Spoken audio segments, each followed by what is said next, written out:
So hello guys, welcome back to my YouTube channel. So guys, अगर अभी तक आपने मेरे चैनल को सब्सक्राइब नहीं करा है तो पहले प्लीज़ सब्सक्राइब कर लीजिए, बिकॉज़ मैं आरआरबी एनटीपीसी के आगे व्लॉग्स बनाती हूँ एंड मैं पूरा स्ट्रेटेजी आपको आगे बताने वाली हूँ। तो please keep subscribe my channel firstly and then हम स्टार्ट करते हैं वीडियो। तो इस वीडियो में मैं बताने वाली हूँ 60 डेज़ के स्ट्रेटेजी आरआरबी एनटीपीसी के, मतलब आरआरबी एन अच्छा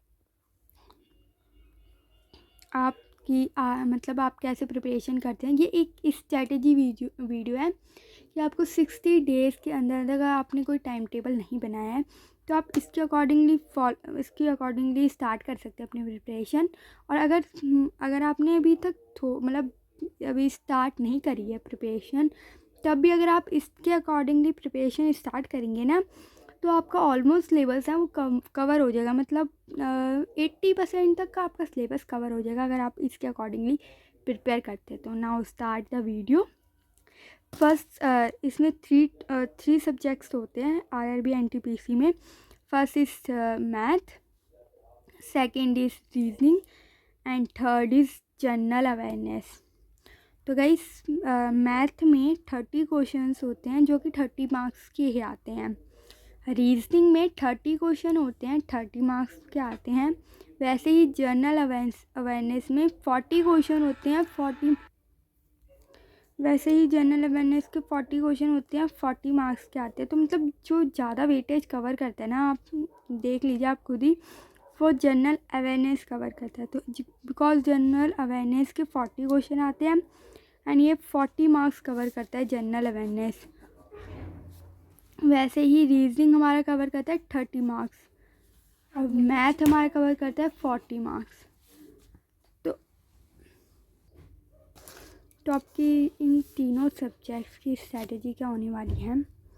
आपको मैथ्स में 20 टॉपिक्स कवर करने हैं 40 डेज़ में। आपको थोड़ा थोड़ा मतलब जैसे अगर आपकी मैथ ठीक है, मैथ स्ट्रॉन्ग है अगर आपकी, तो आपको इसको कम आवर्स देने हैं, कम टाइम देना है एक दिन में।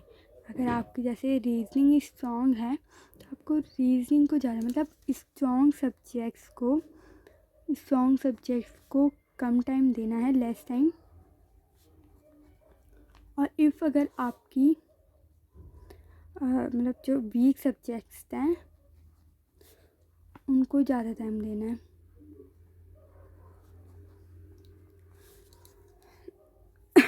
तो जैसे कि अगर आपकी मैथ्स स्ट्रॉन्ग है और आपने मैथ्स का जैसे ऑलमोस्ट सारा सिलेबस कवर कर रखा है, अरे यार, जैसे कि अगर आपकी मैथ स्ट्रॉन्ग है तो आपको मैथ को ना कम टाइम देना है, ठीक है। अगर आपकी रीजनिंग स्ट्रॉन्ग है, रीजनिंग ना ऑलमोस्ट सबकी ही स्ट्रॉन्ग होती है, अगर आपकी रीजनिंग स्ट्रॉन्ग है ना तो आपको थोड़ा सा मतलब as compare to maths and as compare to general awareness, इनके अकॉर्डिंग ना आपको थोड़ा सा कम टाइम देना है। और अगर आपकी जनरल अवेयरनेस तो किसी की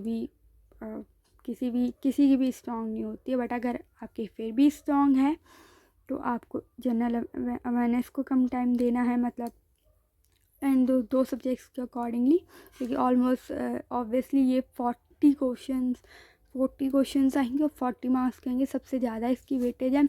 तो मैं आपको सबसे ज़्यादा इसी का प्रेफर करूँगी। बट अगर आपका मैथ और रीजनिंग स्ट्रॉन्ग है ना, क्योंकि देखो जनरल अवेयरनेस में ना कोई भी क्वेश्चन उठ के आ सकते हैं, हमें ऑलमोस्ट जनरल अवेयरनेस में ना हमें सारा सिलेबस कम सॉल्व करना है, कम मतलब सारा सिलेबस की प्रिपरेशन करनी है, एक एक क्वेश्चन हमने पढ़ा होना चाहिए। बट अगर हम बात करें मैथ और रीजनिंग की ना, तो हमें मतलब क्वेश्चन की टाइप आना चाहिए, हमें वो चीज़ पढ़ा होना चाहिए हमें।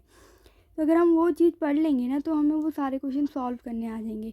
तो अगर आपकी देखो, अगर मैं आपकी मैथ्स और अगर मैं मेरी बात करूँ तो मेरी मैथ्स और रीजनिंग बहुत ज़्यादा स्ट्रॉन्ग है, तो मैं मैथ्स और रीजनिंग ही अपना स्ट्रॉन्ग करके जा रही हूँ। मतलब मैथ्स और रीजनिंग को ज़्यादा टाइम देके और इसकी को ही और स्ट्रॉन्ग करके जा रही हूँ। अगर आपका जो सब्जेक्ट स्ट्रॉन्ग है आप उसको ज़्यादा टाइम देके वो ज़्यादा टाइम दे के भी जा सकते हैं। अगर आपका वीक है और आप चाहते हैं कि मैं इसका ज़्यादा टाइम दे के मैं हो जाऊँगा कवर, देन आप उसको भी कर सकते हैं। तो आपके मैथ के 20 टॉपिक्स को 40 डेज़ में कंप्लीट करना है। इसमें से 60 टॉपिक्स आएंगे, उसको 48 डेज़ में कंप्लीट करना है। और जनरल अवेयरनेस की तो आपको सिर्फ 1 शॉट डेली वीडियो देखनी है, और वो चाहे आप यूट्यूब से देख सकती हैं, या अगर आपने कोई पेड कोर्स देखा हो उससे रिपीट कर के देख सकते हैं। आप न्यूज़पेपर से अवेयरनेस ले सकते हैं, या फिर जो MCQs की बुक्स आप जो भी फॉलो करते हैं आप वो पढ़ सकते हैं। मतलब आपको डेली का 3 to 4 आवर्स मिनिमम देने ही देने हैं, ठीक है। जो भी इसका सिलेबस है उस सिलेबस के अकॉर्डिंगली आपको 3 to 4 टाइम्स देना ही देना है। डेली नोट्स बनाने हैं, ये नहीं कि आपने एक टाइम नोट्स बनानी है, आपको डेली ही नोट्स बनाने। आपको जब भी आप पढ़ेंगे ना तो आपको कुछ ना कुछ इम्पॉर्टेंट मिलेगा ही मिलेगा। तो आपको उसके हर चीज़ को आपको नोट्स बनाने हैं, एंड देन रिवीजन करने के लिए आपको उस नोट को बार बार पढ़ना है। डेली रीडिंग करनी है जो आपने नोट्स बनाए होंगे। जो भी आपने नोट्स बनाए होंगे उसकी डेली रीडिंग करनी है। देन हम आ जाते हैं आप टाइम टेबल पे कि हमें टाइम टेबल क्या फॉलो करना है। हमें स्ट्रेटेजी तो पता चल गई हमें क्या क्या करना है, बट अब हम टाइम टेबल कैसे, मतलब कैसे हमें पढ़ना होगा, किस किस टाइम में पढ़ना होगा। अगर देखिए, अगर आपका जो भी, ये वैसे तो टाइम टेबल सबका ना अलग अलग होता है, सबके अपने अकॉर्डिंगली होता है, बट अगर आपका कोई टाइम टेबल नहीं है और आपको एक कोई टाइम टेबल चाहिए जिसके अकॉर्डिंगली आप पढ़ पाएँ, या मेरा खुद का टाइम टेबल चाहिए, तो मैं ये टाइम टेबल रेडी करा है आपके लिए। तो आप इस टाइम टेबल के अकॉर्डिंग भी पढ़ सकते हैं। मैंने इसका इसको पार्ट में डिवाइड करा है, एक मॉर्निंग में एक इवनिंग में। मैं 2 टाइम ही पढ़ती हूँ यूजली। तो मॉर्निंग में मैं सुबह 4 से 8 बजे मैथ पढ़ती हूँ, क्योंकि सुबह मेरे से मैथ बहुत स्ट्रांगली हो जाता है, बिकॉज सुबह ना हमारा माइंड फ्रेश होता है, तो हम मैथ्स जल्दी कर पाते हैं। दैन मैथ्स करने के बाद 10 से 12 रीजनिंग करती हूँ, क्योंकि सुबह मैं पूरा टाइम मैथ्स और रीजनिंग में लगा देती हूँ, क्योंकि उसके बाद ना मुझे बोरिंग सा लगने लगता है, देन मैं नहीं कर पाती इसलिए। तो उसके बाद 1 से 3 मैं जनरल अवेयरनेस करती हूँ। जनरल अवेयरनेस की 1 शॉट रिवीजन 1 शॉट वीडियो देखती हूँ, उसके नोट्स वगैरह बनाती हूँ। दैन उसके बाद मैं चली जाती हूँ लंच पे, खाना खाती हूँ, सोती हूँ। दैन जो मुझे देखना होता है फ़ोन चलाती हूँ, जो मुझे करना होता है दैन करती हूँ। दैन मैं आ जाती हूँ इवनिंग पे दोबारा बैक आ जाती हूँ स्टडी के लिए। 6 बजे आती हूँ, 6 से 8 मैं दोबारा रीजनिंग करती हूँ, क्योंकि मुझे रीजनिंग स्ट्रॉन्ग करनी है। मैं रीजनिंग के साथ ये नहीं सिर्फ ओनली रीजनिंग, थोड़ा बहुत मैथ्स भी कर लेती हूँ, मैथ्स के क्वेश्चंस भी सॉल्व कर लेती हूँ। बट अगर आपका क्लियर है तो आप नहीं भी कर सकते। अगर आपको लगता है कि हाँ मैथ्स के क्वेश्चन भी सॉल्व करने, तो मैं मैथ्स के क्वेश्चन भी सॉल्व करती हूँ। तो यहाँ पे मैं सेट 1 लगाती हूँ, और यहाँ पे मैं सेट 2 लगाती हूँ। जो भी प्रेफर मेरे को करना होता है, मैथ्स में जो भी छूटा होता है या करना होता है मैं वो कर लेती हूँ थोड़ा बहुत। बाकी वैसे मैं रीजनिंग करती हूँ, रीजनिंग के भी मैं क्वेश्चन सॉल्व करती हूँ, यहाँ भी मैं क्वेश्चन सॉल्व करती हूँ। दैन उसके बाद मैं 8 to 11 मैं रिवीजन करती हूँ। रिवीजन किसकी? जनरल अवेयरनेस की, ठीक है, रीजनिंग की और मैथ्स की, तीनों सब्जेक्ट्स की। जो भी मैंने पूरे दिन में जो भी मैंने पढ़ा होता है ना, पूरे दिन में पूरे डे में मैंने जो भी पढ़ा होता है उस सब की रिवीजन करती हूँ। जो भी मैंने नोट्स बनाया होता है ना, नोट्स वगैरह में मैं दोबारा वो रिवीजन करती हूँ। तो ये आपके प्रेफरेंस के लिए मैंने ये नोट बनाया है एक, कि देखिए टोटल जो मार्क्स है ना वो 100 मार्क्स का बने।